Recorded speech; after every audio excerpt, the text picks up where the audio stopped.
I knew something had shifted the moment my son said, "Just tell them you're the contractor." He said it while adjusting his tie in the mirror, not even looking at me. Like it was nothing. Like I hadn't spent 3 years of my life building the foundation of everything he now owned. The drive from Tampa to Miami had taken 8 hours. My truck wasn't what it used to be, and neither was I. 62 years old, bad knees, hands that ached when it rained. But Michael had called, voice bright and eager. "Dad, you have to see the Penthouse. It's incredible. We're hosting some investors tonight. You should come." I should have known better. The building was glass and steel, all sharp angles and polished surfaces. A doorman, in a uniform, opened the lobby door. I stood there in my cleanest jeans and a button-down shirt I'd ironed twice, holding a bag with homemade cornbread because that's what fathers do. They show up. They bring food. They try. Michael met me at the elevator on the 42nd floor. He looked good. Expensive suit, hair styled just right. Shoes that probably cost more than my truck payment. He hugged me quickly. The kind of hug you give someone you're obligated to acknowledge. "You made it," he said, already glancing at his watch. "Listen, Dad. I've got these guys coming over in about an hour. Big potential investors. Just, maybe keep it casual. Okay?" "Casual," I repeated. He walked me into the penthouse, floor-to-ceiling windows overlooking the ocean. Marble countertops, furniture that looked like it belonged in a museum. Everything was white, or gray, or black. Nothing warm. Nothing that felt like a home where a family lived. "Where's Amanda?"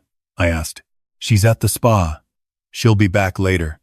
He took the cornbread from my hands and set it on the counter without looking at it. "Can I get you something to drink? Water? We have some imported sparkling water." I wanted coffee, the kind I made at home, strong and black. But I said, "Water's fine." He poured it into a crystal glass and handed it to me. We stood there in his enormous kitchen, and I realized he didn't know what to say to me.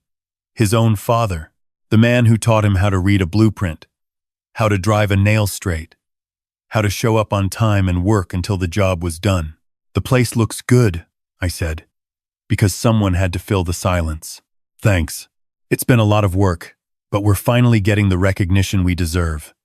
This development company, Dad, it's going to be huge. We're about to close on a waterfront project, $20 million deal." I noticed he said we, not I. But I also noticed he didn't say you and I.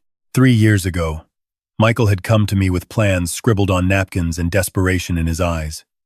He'd been working for a commercial real estate firm, making decent money but miserable. He wanted to start his own development company. He had vision, he had connections, but he didn't have capital.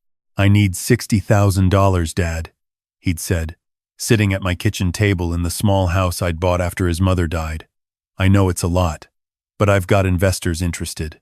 I just need seed money to get the LLC formed, to buy the first property. I'll pay you back. I promise." $60,000. It was most of what I had left after selling the construction business I'd run for 30 years. After paying off your mother's medical bills. After making sure there was something left for retirement. But he was my son, and I believed in him. I didn't just give him the money. I worked with him. Spent 6 months helping him renovate that first property. A rundown duplex in a neighborhood everyone else had written off. I did the plumbing, fixed the electrical, rebuilt the kitchen. My hands, my knowledge, my time. Michael handled the business side, found the tenants, marketed the property. We sold it for 3 times what we'd paid. That's when everything changed. Now, standing in his penthouse, I looked around at the evidence of success and saw nothing of myself in it. No photos of us working together. No mention of how it started. Just clean lines and expensive taste and my son checking his phone every 30 seconds. The doorbell rang. Michael straightened immediately. "That's them. Just remember what I said, okay? Keep it casual." 3 men walked in. Sharp suits, confident handshakes, the kind of people who measured your worth by your watch and your shoes. Michael transformed. His voice got deeper. His laugh got louder. He became someone I barely recognized. "Gentlemen, welcome. This is Robert, he said, gesturing to me like I was part of the furniture. He's the contractor who helped with some of the renovations here. The contractor, not my father, not my business partner, not even the guy who made this all possible. The contractor. I stood there with my glass of sparkling water and felt something crack inside my chest. One of the men shook my hand. Great work on the finishes. Really top-notch. I could have corrected him. Could have said, actually, I'm his father, and I funded his first deal. But I didn't. I smiled, nodded, played the part Michael had assigned me. They moved to the living room, spreading papers across the glass coffee table, talking numbers and projections. Michael brought out whiskey I knew cost more than my monthly pension. I sat in the corner, watching my son perform, and realized I'd been written out of the story he was telling about himself. After an hour, I excused myself, said I had a long drive back. Michael walked me to the door, relief evident in his eyes. Thanks for coming, Dad. I know it's not exciting for you, all this business talk. I looked at him, really looked at him. Saw the boy who used to ride on my shoulders at construction sites, who'd worn a toy hard hat and carried a plastic hammer. That boy was gone. In his place stood a man who'd learned that success meant erasing where you came from. Michael, I said quietly, do you remember what we called the company? When we first started? He hesitated. Yeah, Carter & Son Development. And do you remember whose name is on the LLC paperwork? His expression flickered. Just for a second. We can talk about that later, Dad. I really need to get back to them. Sure, I said. We'll talk later. I drove the first 2 hours in silence. Then I pulled over at a rest stop and opened the glove compartment. Inside was a folder I'd kept since the beginning. The original operating agreement for Carter & Son Development LLC. The one that listed me as majority owner. 60%. Because I'd put in $60,000 in 6 months of labor, while Michael had contributed $40,000 borrowed from Amanda's parents and his business degree. I'd never changed it. Michael had asked me to, once, about a year ago. Said it would be easier for investor relations if he was listed as sole owner. I'd said I'd think about it, then I'd forgotten, or maybe I'd remembered and chosen to do nothing. Now, sitting in a rest stop with trucks rumbling past, I pulled out my phone and called my lawyer, Tom Patterson. We'd gone to high school together, served in Vietnam together, built our lives in the same small town. Tom, it's Robert. I need you to pull up the LLC paperwork for Carter & Son Development. I need to know exactly what I own and what I can do with it. 3 days later, I sat in Tom's office while he laid it out for me. You own 60%, Tom said, tapping the papers with his pen. Michael owns 40. You can't dissolve the company without him, but you can force a buyout. You can sell your shares. You can transfer them. And here's the important part. Any major business decision requires your approval. What about this waterfront deal he mentioned? Tom pulled up the preliminary paperwork Michael had filed. $20 million acquisition. He'd need your signature to proceed. Did he ask for it? No, I said. He didn't. Tom leaned back in his chair. Robert, what do you want to do here? I thought about that drive home from Miami. Thought about standing in that penthouse being introduced as the contractor. Thought about all the times in the past year when Michael had been too busy to visit, too occupied to call, too focused on his new life to remember where it came from. I want to transfer my shares, I said. Into a trust. For Michael? No. For Emma. Emma. My granddaughter. Michael's daughter from his first marriage. She was 8 years old. Lived with her mother in Orlando. Saw her father twice a month if she was lucky. Michael had moved on to Amanda, to the penthouse, to the life where an 8-year-old daughter didn't fit the image. But Emma and I talked every week. Video calls where she showed me her drawings, told me about school, asked when I was coming to visit. She still called me Pop Pop. She still remembered. Put it in an education trust, I continued. She gets access when she turns 25, or earlier if she needs it for college. Full transfer of my 60% stake in Carter & Son Development. Tom wrote it down. This will essentially give her controlling interest when she's old enough. She'll own the company, not Michael. Good, I said. You know he's going to fight this. Let him try. The paperwork took 2 weeks. During that time, Michael called once, asked if I could send him some old photos from his childhood. Amanda was putting together a display for the Penthouse. Something about family legacy. I told him I'd look for them. I never called back. When the transfer was finalized, Tom had the documents delivered to Michael's office. Not the Penthouse. His actual office in downtown Miami, where his secretary would sign for them and place them on his desk with the rest of his business correspondence. I was in my workshop when he called. I let it ring 4 times before answering. What the hell is this? His voice was sharp, angry. You transferred your shares to Emma? Without even discussing it with me? I thought about it, I said, measuring a piece of wood for a bookshelf I was building. Decided it was the right move. The right move? Dad, do you have any idea what you've just done? I have investors ready to close on the waterfront project. They need to see clean ownership. This makes everything complicated. Then you'll figure it out. You're good at business, remember? That's what you told those investors. This isn't funny. You can't just give away your shares in my company. Our company, I corrected. And actually, I can. Tom checked. It's all legal. Silence on the other end. Then, quieter. Why would you do this? I set down my measuring tape. When's the last time you saw Emma? What does that have to do with anything? Answer the question. I don't know. A few weeks ago. I've been busy. 6 weeks, I said. I asked her. She counts the days, Michael. She's 8 years old, and she counts the days between visits from her father. I have a business to run. I can't just drop everything every weekend. No, but you can host investor parties. You can go to spas with Amanda. You can buy furniture that costs more than most people's cars. That's not fair. You introduced me as the contractor, I said. The words came out harder than I intended. I drove 8 hours to see you. I brought cornbread, your mother's recipe, the one you used to love, and you introduced me as the contractor. He didn't respond. I gave you $60,000 when no one else would.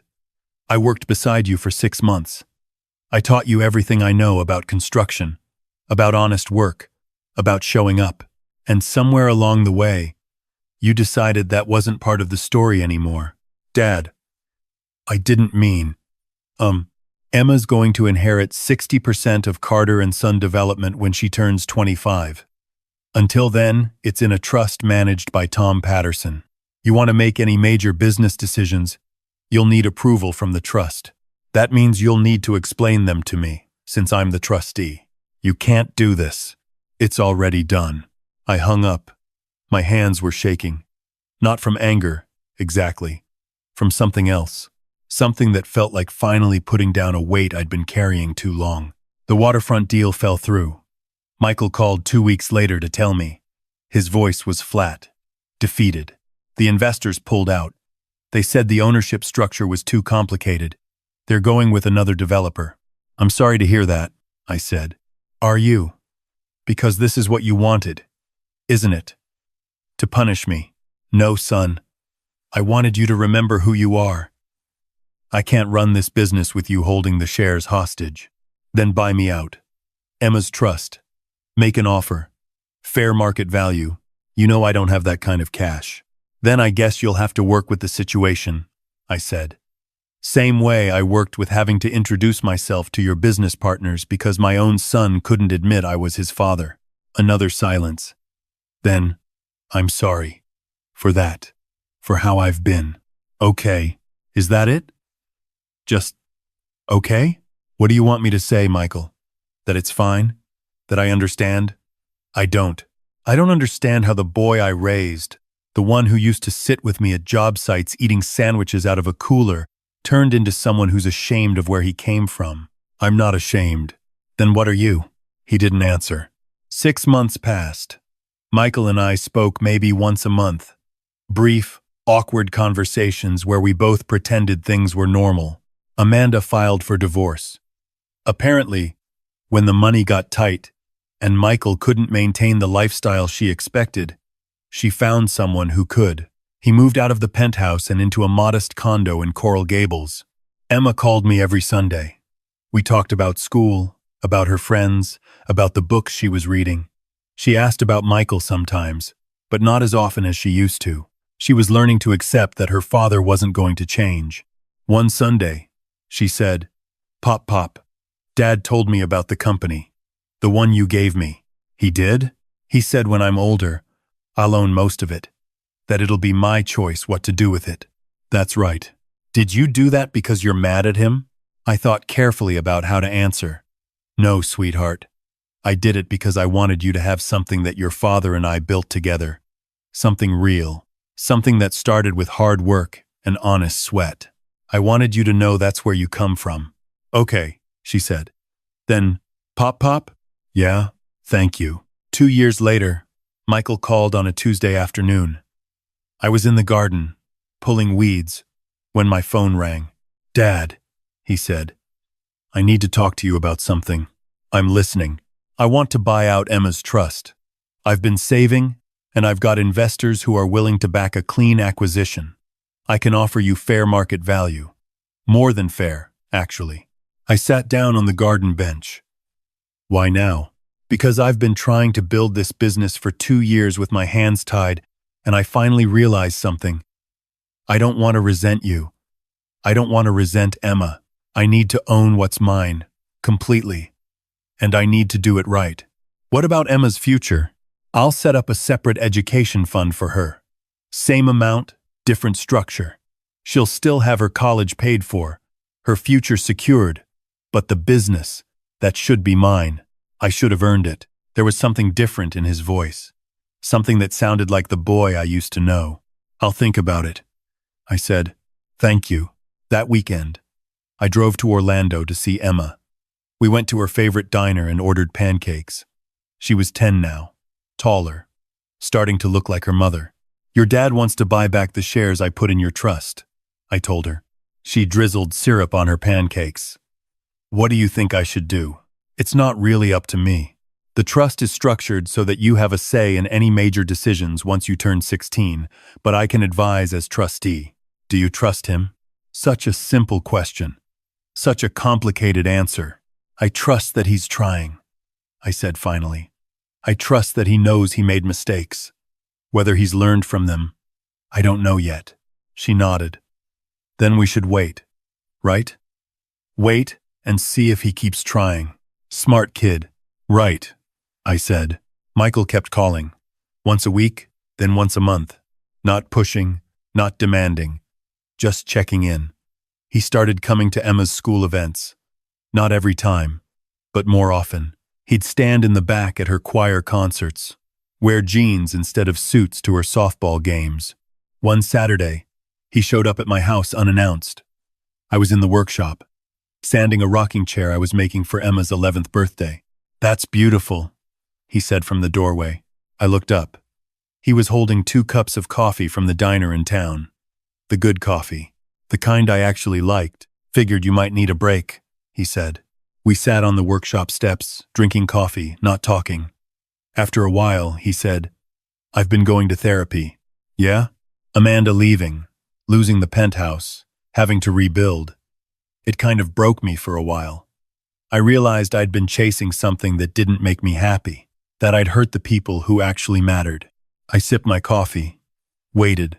I'm not asking you to sell Emma's shares. Not anymore.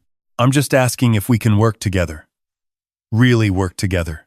Like we did at the beginning. What does that look like? I don't know yet. But maybe you could consult on projects. Be involved. Let me learn from you again, instead of pretending I don't need to. I looked at the rocking chair, at the smooth curves I'd spent hours perfecting. Your mother used to rock you in a chair like this. I made it when we found out she was pregnant. Sold it in a garage sale after she died because I couldn't look at it anymore. I didn't know that. There's a lot you don't know. Because you stopped asking. He nodded. I want to know. I want to ask. We finished our coffee in silence. Then I stood up, brushed sawdust off my jeans and said, Come back next Saturday. Bring your work boots. We'll go look at that property you've been trying to develop on the south side. The one with foundation issues. Really? Really. But Michael, I turned to face him. If you ever introduce me as anything other than your father again, We're done. Understood? Understood. He came back the next Saturday, and the Saturday after that. We walked properties, drew up plans, argued about load-bearing walls and plumbing routes. He listened this time, took notes, asked questions. Emma's trust still holds 60% of Carter & Son development. Michael's offer to buy it out is still on the table. But we're not in a hurry. The business is doing well enough. We're building things together the right way this time. Last month, Michael brought Emma to the office, showed her the blueprints for the current project. A small community center in the neighborhood where we'd renovated that first duplex years ago. This is what we do, Emma, he told her. We build things that matter, things that last. Pop taught me that. And someday, if you want, you can be part of it too. She looked at the blueprints, then at me. Did you design this? Pop? Your dad and I did it together. Cool, she said. Then, can I help? Michael smiled. Really smiled. Yeah, you can help. And for the first time in years, standing in that small office with my son and granddaughter, I felt like I was exactly where I belonged. Not as the contractor, not as the forgotten investor, but as a father who'd taught his son a hard lesson about what really matters. Sometimes love means letting go. Sometimes it means holding on tight. And sometimes it means keeping the paperwork that proves you were there from the beginning, just in case your child forgets. I still have that original LLC agreement in my desk drawer. I don't need to look at it anymore. But it's there. A reminder that some things can't be erased, no matter how hard you try. And some foundations, once built right, last forever.